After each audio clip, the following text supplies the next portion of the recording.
Good morning, good afternoon, and good evening, everybody. This is Dylan with Tucson Future Classics, and that is our 2023 Nissan Ariya. You may not know what a Nissan Ariya is, and that's completely forgivable. These are very new vehicles to the market, only being released in 2023. This being a 23, it is the launch year of it, and they are Nissan's first ground-up redesign of an EV since introducing the Leaf, the first mass-market EV, back in 2011.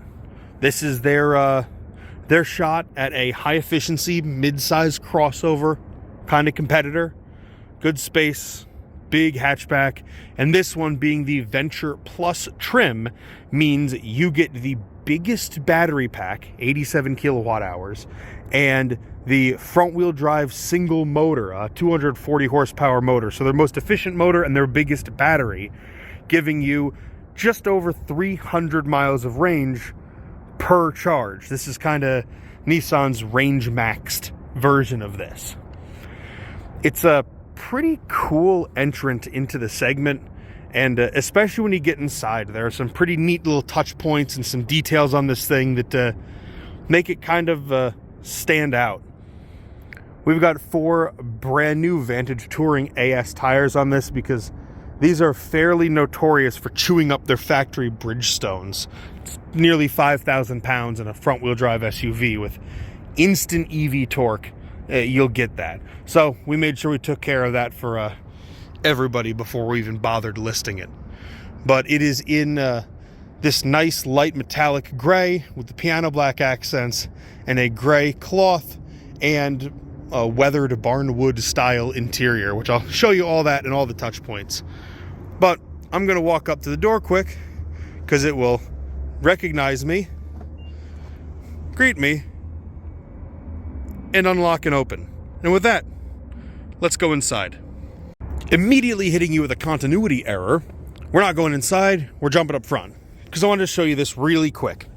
So, unfortunately on these, you do not get a frunk, but that is because Nissan packaged the motor, drive unit, and inverter all up here, as far forward and up as they could to maximize interior space. So you don't get front storage, but you do get more room inside. Under here is pretty clean, pretty simple. Fuse box. This is your coolant for the battery pack, 12-volt accessory battery there, inverter, drive unit, all that good stuff. Brake fluid reservoir, another coolant reservoir here for the inverter and the drive unit, and then your windshield washer right up front. Simple and clean. One last stop before we climb inside.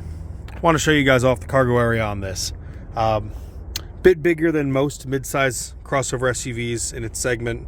It's got the recessed cargo floor, storage left and right.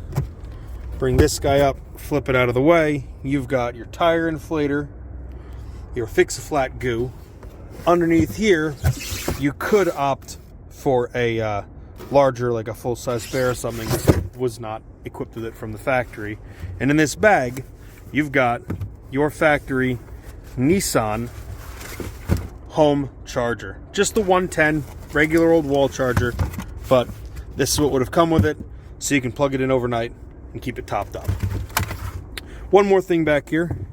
These back seats do fold flat and they're spring assisted down, so all you got to do, pop that tab, down it goes. Same thing on this side, pop that tab, and then look at all the room for activities you've got in here.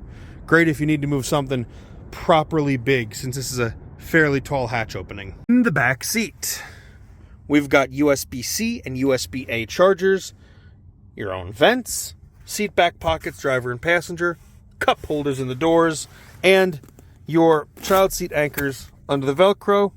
Boom. There are your hook points. All pretty standard fare stuff. But I'll spin this around. What surprised me, having not climbed in the back of this until now to film it, I'm 6'1", 260 pounds. This seat is all the way back and reclined from when I was filming the infotainment screen and everything up front. I literally cannot make myself have less room back here. when they prioritize like a flat load floor and space in these EVs, it's pretty incredible how much space they can find when you don't have things like a gas tank or exhaust routing underneath you. Leaned back, lots of headroom, pretty good place to be. I could put down some serious miles back here if I had to. All right, inside the Ariya, fire it up, let you hear the animation. Fun little startup animation and sound. And let's get into all the features here. So, power windows, power mirrors with fold, and your power door locks here. This little knob adjusts the aiming for your headlights up and down for between city and highway driving. This little guy is one of the suite of driver assistance features on this. This is your lane centering and smart cruise. This helps you maintain your lane, that kind of stuff. This automatic hold is the brake hold for when you come to a complete stop. It will not creep, it will not roll. This is a charge timer off, allowing you to set automatic charging times to take advantage of off-peak electricity usage. Here on the wheel, lots of buttons. All your suite of radio controls here. This controls the center stack, and you can go through all of the different configurable center screens. There's just too much for me to point out here for everybody, but this thing is absolutely loaded. The tech ports from one screen to another. They play very nicely together, and it's mostly tactile buttons, which is pretty nice. On this side here, these are your driver aid and cruise control buttons. This one is Bluetooth, just, voice commands, answer, hang up a call, set and resume for your cruise here. This is your 360 Nissan's intelligent mobility system, so it'll do all of your blind spot monitoring, following distance, and your active cruise control, which you can change the following distance by this little button here. Moving over to the infotainment stack, everything is integrated here. You've got your home screen, you can access full vehicle settings, play with anything you want. It's a pretty decent touchscreen. It feels kind of nice. The screen is recessed behind another layer here, so it kind of has that smoked glass look and feel to it. You can access the cameras, change your display settings, set up course lines, all that good stuff for the backup camera. Day and night mode is over here. And then full screen navigation. Music has got everything for sources: FM, AM, Sirius XM radio, Bluetooth. I mean, you can read all of them. I'm not going to list them all off to you, but it does have full wireless Android Auto and Apple CarPlay, which is real nice. For the climate controls, another button here brings you into the whole suite of it. Like most EVs, I prefer to just set it to auto and let it do its thing, because it will maintain and reach temperatures as quickly and efficiently as it can. These are what I was telling you about in the walk around. These are actually haptic touch buttons that are in the wood bezel. So for your temperature control, you hear them click when you push them. Oh, click, click. And this lets you play with and manually touch all the features for climate control down below without going through menus on the screen. Down here for your drive mode, you've got push in for park. This little tab on the side, squeeze that in. Down puts you in drive. Knock it down again. Sets it to B for regenerative braking. It gives you stronger regen. Down here are your drive modes. Same thing as before. Little haptic button built into the wood trim. So you can go Eco, Drive, or Eco, Standard, or Sport. And then E-Step is a kind of a one-pedal driving. It'll give you more stronger regen. So when you take your foot off of the gas pedal, it'll slow you down much more aggressively, helping to conserve as much electricity as possible and recapture power that would be lost through braking. We have got a lot of storage. Big center console here, big glove box here with all the factory books. And on your center console here, nice roll away wood to cover up the 2 cup holders. And in the middle, pull a little tab, and you've got a perfect cell phone holder to keep it out of the sun and keep it from overheating, and a second little cubby there. You got the illuminated vanity mirror and a sliding mirror to help keep the sun at bay, and you've got your manual adjusting day and night rear view mirror. Down here under that console, you've got a little extra storage here. This has 2 clips, so you could hang like a bag for like a garbage bag or something on it. 12-volt charge port. You've got your USB-C, and then your standard USB there if you want to do line-in media and charging as well. First snippet of driving as we're leaving the parking garage here. Just show you how, I mean, it's an EV. We know they're going to be whisper quiet except for the noise they have to make at low speed for pedestrian safety.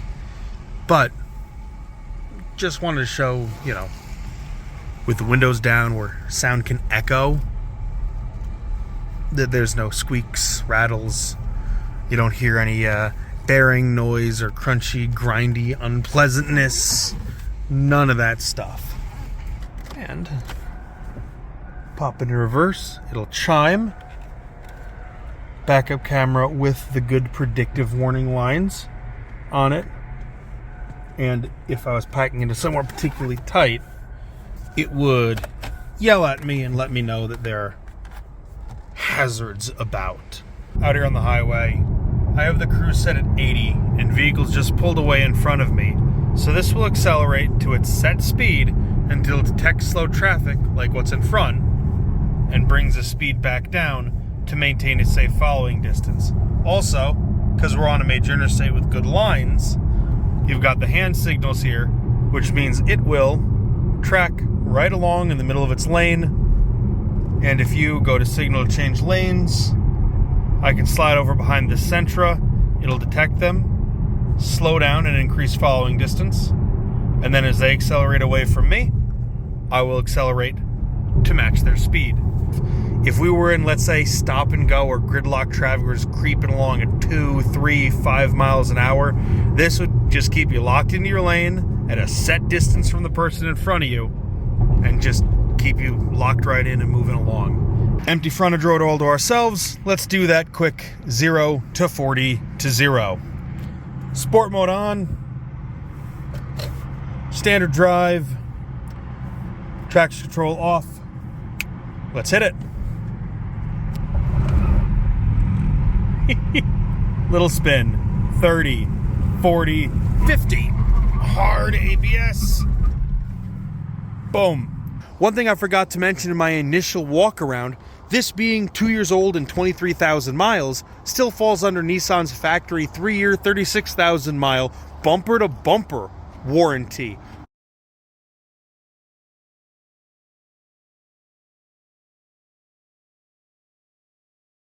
Please get in touch with us at info@TucsonFutureClassics.com. You can call us or text us. We are on Facebook and Instagram at Tucson Future Classics, so you can hit us up on Messenger or slide into our DMs. Hopefully, I've been able to give you everything you could ever want or need to know to make an informed decision on this vehicle. And as always, I've been Dylan. We'll see you soon.